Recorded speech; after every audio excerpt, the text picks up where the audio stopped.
வணக்கம். இந்திய நேரப்படி காலை 6 மணி ஜெம் தலைப்புச் செய்திகள்.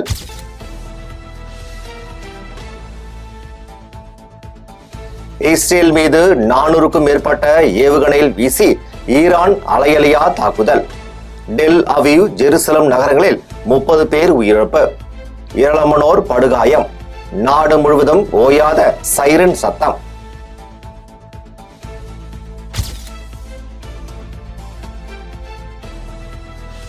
இஸ்ரேல் நோக்கி வீசப்படும் ஈரான் ஏவுகணையை நடுவானில் சுட்டு வீழ்த்த அமெரிக்க படைகளுக்கு அதிபர் ஜோ பைடன் உத்தரவு. தாக்குதலில் இருந்து இஸ்ரேல் தன்னை தற்காத்துக் கொள்ள உதவ சபதம்.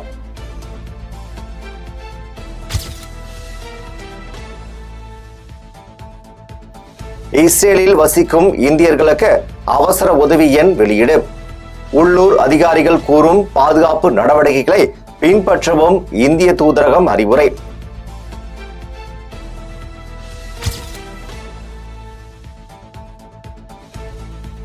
இஸ்ரேல், ஈரான் ஆகிய இரு நாடுகளில் முப்படைகளும் உஷார் நிலையில் இருக்க உத்தரவு.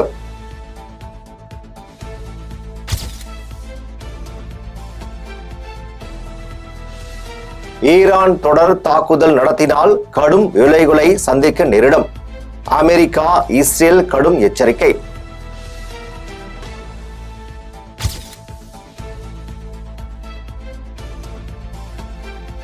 உத்தரப்பிரதேச மாநிலம் வாரணாசியில் உள்ள பாத் கணேஷ் உட்பட இந்து கோவில்களில் இருந்து சாய்பாபா சிலைகள் அகற்றம். சனாதன ரக்ஷன் தள் மற்றும் பிராமின் சபா அமைப்புகளின் எச்சரிக்கையால் நடவடிக்கை. காசியில் சிவனை மட்டுமே வழிபட வேண்டுமென அறிவிப்பு.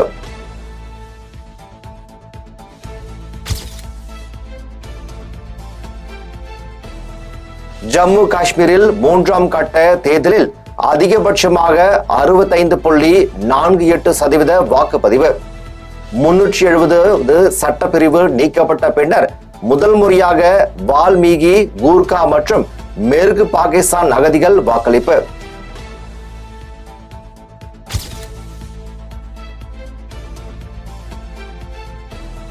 வறுமை ஒழிப்பு, சுகாதாரம், கல்வி, வேலைவாய்ப்பு உள்ளிட்ட 13 துறைகளில் தமிழ்நாடு முதலிடம். மத்திய அரசின் நிதி ஆயோக் புள்ளி விவரங்களை மேற்கோள் காட்டி துணை முதலமைச்சர் உதயநிதி ஸ்டாலின் பெருமிதம்.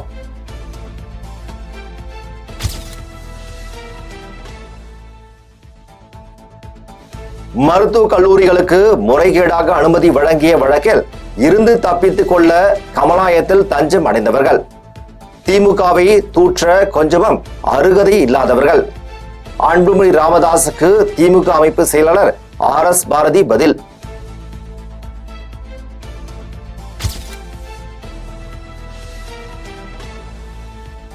இரு மகள்களை மீட்க தந்தை மனு. நீதிமன்ற உத்தரவை தொடர்ந்து கோவை மாவட்ட காவல் கண்காணிப்பாளர் தலைமையில் 150க்கும் மேற்பட்ட காவலர்கள் ஈஷா மையத்தில் நுழைந்து தீவிர சோதனை.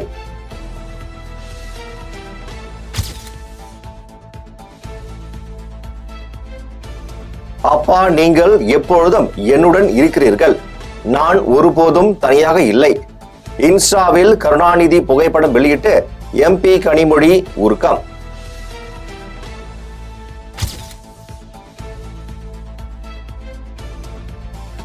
அம்பானி வீட்டு கல்யாணத்துக்கு கோடிக்கணக்கில் செலவு. ஒரு விவசாயி கடலில் மூழ்கி மட்டுமே திருமணத்தை ஏற்பாடு செய்யக்கூடிய கட்டமைப்பை நரேந்திர மோடி உருவாக்கியுள்ளார். ஹரியானாவில் ராகுல் காந்தி பிரச்சாரம்.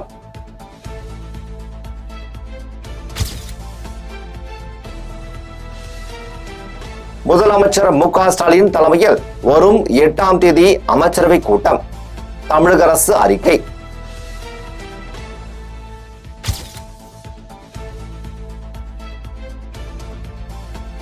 அமைச்சர் அன்பில் மகேஷ் பொய்யாமொழிக்கு திடீர் உடல்நலக் குறைவு. சென்னை அமைந்தகரையில் உள்ள தனியார் மருத்துவமனையில் அனுமதி.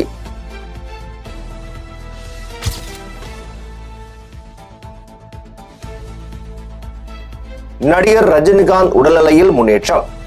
2 நாளில் வீடு திரும்புவார் என அப்போலோ மருத்துவமனை தகவல்.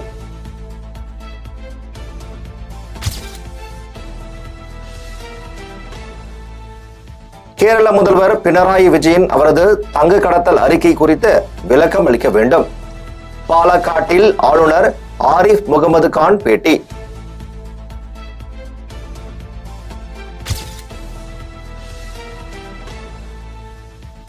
திருப்பதி லட்டு விவகாரம் சிறப்பு புலனாய்வு குழு விசாரணை அக்டோபர் 3ஆம் தேதி வரை இடைநிறுத்தம்.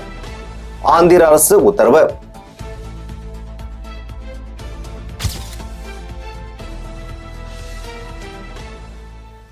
மலேசியாவில் இருந்து விமானம் மூலம் சென்னைக்கு கடத்தி வரப்பட்ட 4986 ஆமைகள் பறிமுதல் செய்து போலீசார் விசாரணை.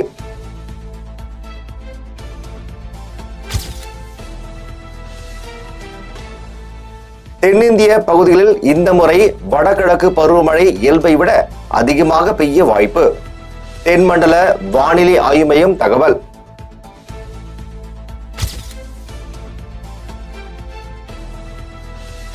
பீகார் முதல்வர் நிதிஷ்குமார் மனம் மற்றும் உடல் ரீதியாக அரசை நடத்தும் நிலையில் இல்லை. காங்கிரசுக்கு ஏற்பட்ட கதிதான் பாஜகவுக்கும். தனி கட்சி தொடங்க உள்ள நிலையில் தேர்தல் வியூக நிபுணர் பிரசாந்த் கிஷோர் எச்சரிக்கை.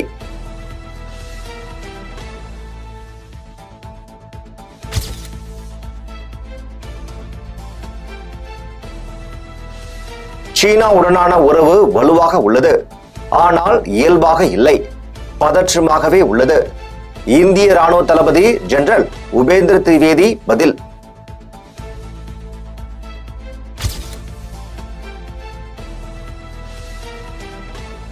கண் பிரச்சனைகளுக்கு நவீன தொழில்நுட்பத்தை பயன்படுத்தி மருந்து செலுத்தும் புதிய முறை.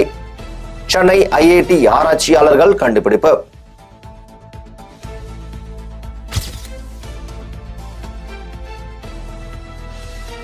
விவசாய கடனை முறையாக காலத்தே வழங்கி விவசாயிகளுக்கும் விவசாயத்திற்கும் துணை நிற்க வேண்டும். தமாக தலைவர் ஜி.கே. வாசன் அறிக்கை.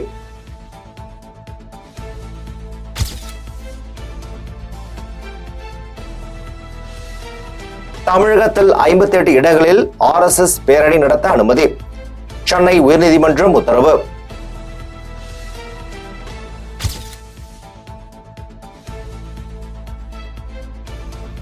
லெபனானில் கொல்லப்பட்ட பயங்கரவாத இயக்க தலைவன் ஹசன் நஸ்ருல்லாவிற்கு தமிழகத்தில் அஞ்சலி. இந்து முன்னணி தலைவர் காடேஸ்வரா சுப்பிரமணியன் எச்சரிக்கை.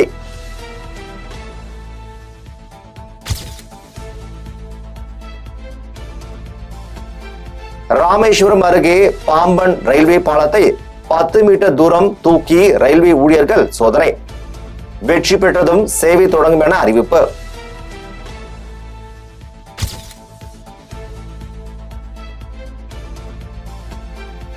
சாம்சங் நிர்வாகத்தை கண்டித்து போராட்டம். தொழிற்சங்க நிர்வாகிகள் ஊழியர்கள் கைது.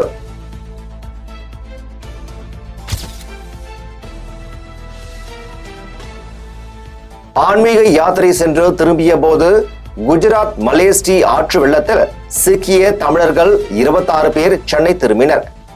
அமைச்சர் சாமுத் நாசர் பூங்கொத்து கொடுத்து வரவேற்பு.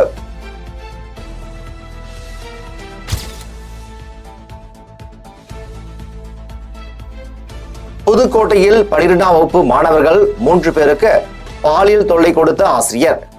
போக்சோவில் கைது செய்த போலீசார் நடவடிக்கை.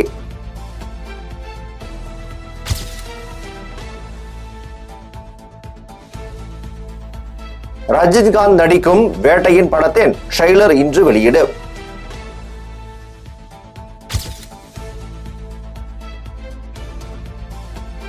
நடிகை வனிதா விஜயகுமார் 4வது திருமணம்.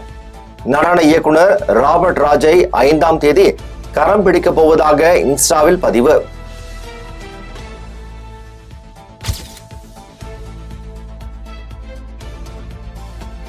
பாலிவுட்டில் வெளியாக உள்ள கடைசி உலகப்போர் திரைப்பட ட்ரெய்லர்.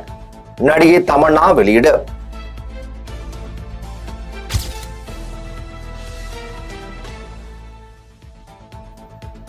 ஆரம் வீரப்பன் குறித்து சர்வதேச தரத்தில் த கிங் மேக்கர் ஆவணப்படம் தயாரிக்க திட்டம். இளையராஜா வாழ்த்து.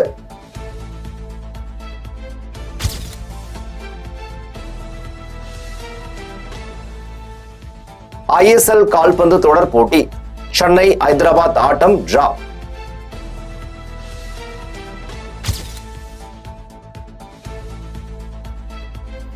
கஜகஸ்தானில் நடைபெற்ற உலகக்கோப்பை குத்துச்சண்டை போட்டியில் 2 தங்கம் 1 வெள்ளி 5 வெண்கலம் என 8 பதக்கங்களை குவித்த தமிழக வீரர்களுக்கு சென்னை விமான நிலையத்தில் உற்சாக வரவேற்பு.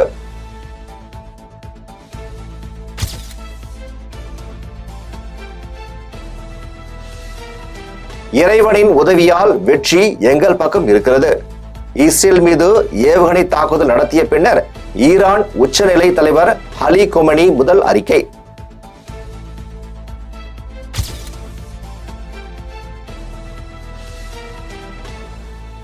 இஸ்லாமிய அடிப்படைவாத இயக்கங்கள் மிரட்டல். வங்கதேசத்தில் துர்கா பூஜை கொண்டாட தடை இல்லை என அரசு அறிவிப்பு.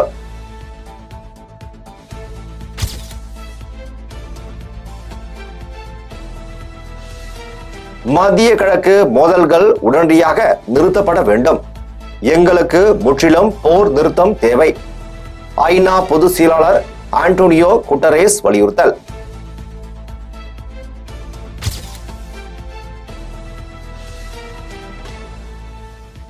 மெக்சிகோ தேர்தலில் வெற்றி. முதல் பெண் அதிபராக கிளாடியா ஷின்பாம் விரைவில் பதவியேற்பு.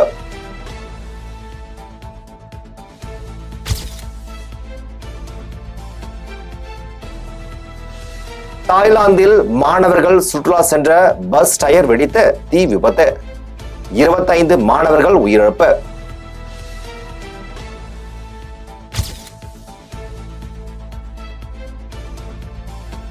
லெபனானில் பேஜர் கருவிகள் வெடித்து சிதறி 30 பேர் பலி. கேரள தொழிலதிபர் ரின்சன் ஜோஸுக்கு எதிராக சர்வதேச வாரண்ட்.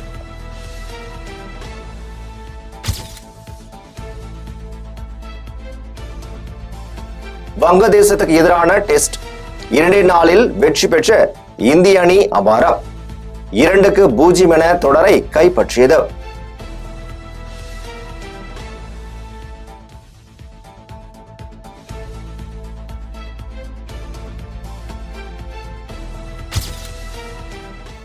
இத்துடன் ஜெம் செய்திகள் நிறைவடைகின்றன. மீண்டும் ஜெம் செய்திகள் காலை 8:30 மணிக்கு. உடனுக்குடன் செய்திகளை காண GemLive.tv என்ற இணையதளத்தில் இணைந்திருங்கள். நன்றி, வணக்கம்.